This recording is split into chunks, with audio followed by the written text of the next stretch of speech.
This channel does not promote any violent, harmful, or illegal activities. All content provided by this channel is meant for an educational purpose only. Top quality और consistent performance के लिए सिर्फ silver pump नाम याद रखना। আর এবার চাঞ্চল্যকর অভিযোগ, অধীরকে খুনের সুপারি জেলের কয়েদিকে দেওয়া হয়েছিল। প্রাক্তন এসপির বিরুদ্ধে একেবারে বিস্ফোরক অধীর চৌধুরী যে সুপারি নিয়েছিল তখনও তৃণমূলে যায়নি। তাকে খুন করতে আসামিকে জেল থেকে বের করার পরিকল্পনা ছিল, দাবি করছেন কংগ্রেস নেতা। জেলখানা থেকে ছেড়ে দেওয়ার ব্যবস্থা হয়, তার বদলা নেওয়ার জন্য আবার ঢুকিয়ে নেওয়া হয়। আপনাদেরকে বলি, আমাকে দেখছেন সামনে অধীর চৌধুরী বসে আছে। এই অধীর চৌধুরীকে মারানোর জন্য জেলখানার মধ্যে বসে থাকা অবস্থায় আসামিকে প্রপোজাল দিচ্ছে কে? এই জেলার অনেক দিনের পুরনো এক এসপি, আমি নাম করছি না, যে সুপারি নিয়েছিল তখনও তৃণমূলে সে যায়নি, সুপারি নিয়েছিল অধীর চৌধুরীকে মারাবো। তাই জেলখানার ভেতরে বসে থাকা আসামিকে প্রতিনিয়ত পরামর্শ, প্ররোচিত এবং জেলখানায় ইন্টারভিউর নামে, জিজ্ঞাসাবাদের নামে গিয়ে তাদের উপর চাপ সৃষ্টি করা হয়েছিল। জেলখানা থেকে বার করে দেবো, মেরে আবার ঢুকিয়ে নেবো জেলে। জেনে রাখুন আপনারা। যদি অধীর চৌধুরীর এই বক্তব্যকে পাত্তা দিতে নারাজ শাসক দল, কি বলছে শাসক দল শুনুন। নিজে জিততে পারে না, হেরো ভূত, ওকে আবার খুন করবে কেন? মরা মেরে কেউ কেস খায়। আর বিরোধী তারা কি বলছেন এই বিষয়ের প্রেক্ষিতে দিলীপ ঘোষ ও সুজন চক্রবর্তী তাদের বক্তব্য রয়েছে আমাদের কাছে, শোনাবো। এ সুপারি কে দিয়েছে, কাকে দিয়েছে, এটা তো তদন্তের বিষয়, পুলিশের কাজ করা উচিত। যে যার বিরুদ্ধে অভিযোগ করতে পারে, এটা ঠিক কেন সে অভিযোগ প্রমাণ করার দরকার আছে। যে কোনো লোকের নামে বলে দেবে আর সেটা মেনে নেওয়া যায় না। হ্যাঁ, যদি এরকম হয়ে থাকে একটা চিন্তার বিষয় আছে, পুলিশের তদন্ত করে দেখা উচিত। জেল থেকে আসামিকে বার করা হবে, সুপারি অধীর চৌধুরীকে খুন করো, আগে জেল পরে জেল ব্যবস্থাপনা হয়ে যাবে, তারপর তার নিরাপত্তা হয়ে গেল কারণ সে জেলে থাকছে। এই রকমের অভিযোগ ভয়াবহ। এবং কে করছেন? Police super.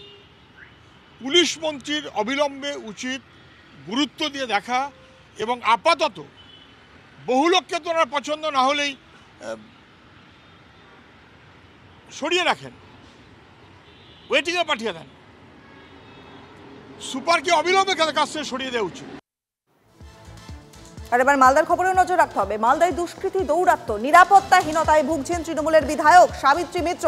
কিছুদিন আগে এই বিধায়কের বাড়ির সামনে শুট আউটের ঘটনা ঘটে, গুলিবিদ্ধ হন একজন ব্যক্তি। বেশ কয়েকবার নিজেও হামলার মুখে পড়েছেন তিনি। সাবিত্রী মিত্রের গাড়িতে কে ধাক্কা দিয়েছিল আজও পুলিশ ধরতে পারেনি বলে অভিযোগ সাবিত্রী মিত্রের। মালদায় পরপর তৃণমূল নেতা কর্মী খুনে চিন্তা বাড়ছে বিধায়ক সাবিত্রী মিত্রের। একজন ধরা পড়েছে, সে বলল আপনার এলাকাতে আমি 20 বছর ধরে ব্যবসা করি, আমার এখানে একটা বাড়ি ভাড়া নেওয়া আছে, তা আপনাকে কোনোদিন দেখিনি, আজকে প্রথম দেখলাম। সেই লোকটা কোন দেশ থেকে এসছে আমি জানি। লোকটারই গাড়ি ছিল, ওটাকে ধরে, যে গাড়িটা আমাকে মানে ধাক্কা মেরে গেল, সেই গাড়িটাকে কেউ এখনো অবধি ধরতে পারে। আচ্ছা, এখনো ধরতে পারে না, অন্য একটা গাড়িকে এরা বলছে এই গাড়িটা নাম্বার, বললাম যে এরকম ধরনের নাম্বার হতে পারে। রাত্রেবেলা অন্ধকারে চলে আসছি, যে যার মতন চলে আসি। 2 কিলোমিটারের মধ্যে আইসি ছিল, আইসিকে ফোন করে যাই গাড়িটা ধরুন। যে গাড়িটা আমাকে আবার সামনে দিয়ে, যে গাড়িটা আবার একটা গাড়ি গেল, ওই গাড়িটাকেও আমি সামনে দিকে ইংলিশ বাজার আইসিকে বললাম, এই ভারী আইসি অবস্থান কেউ ধরতে পারলাম না। যাই, যখন যখন আমাদের উপরে আক্রমণ হচ্ছে, তো আমার থেকে বেশি প্রবলেম হচ্ছে যে ছেলে মেয়েদের উপরে একটা বেশি আতঙ্ক সৃষ্টি হচ্ছে। ছেলে মেয়েদের উপরে, মেয়ে এবং আমার নাতিরা একটু আতঙ্ক গ্রস্ত। একেবারে বক্তব্য পরিষ্কার, দুশ্চিন্তায় রয়েছেন, আতঙ্কে রয়েছেন সাবিত্রী মিত্র। কি বলছেন দিলীপ ঘোষ শুনুন। সিভিক কি সুরক্ষা দেয় নাকি? সিভিককে নিয়ে কাটমানি তুলতে যায় নেতারা, তো সেই জন্য বাড়ি বাড়িতে পুলিশ দিয়ে, সিভিক দিয়ে এক একজন নেতার বা কোনো বিশেষ ব্যক্তির সুরক্ষা তো সম্ভব নেই। পুরো সমাজের সুরক্ষা দেওয়ার দায়িত্ব হচ্ছে সরকারের। টিএমসির নেতাদের সুরক্ষা দিল, বাকি সমাজের লোকেদের কী হবে? তাদের জীবনের কোনো মূল্য নেই, মহিলাদের জীবনের সম্মানের কোনো মূল্য নেই। কী ধরনের কালচার শুরু হয়ে গেছে? নেতারা বলবে তার বাড়িতে একটা পুলিশ পাঠিয়ে দেবে, থানায় কোনো পুলিশ নেই, নেতার বাড়ি বাড়ি পুলিশ বসে আছে।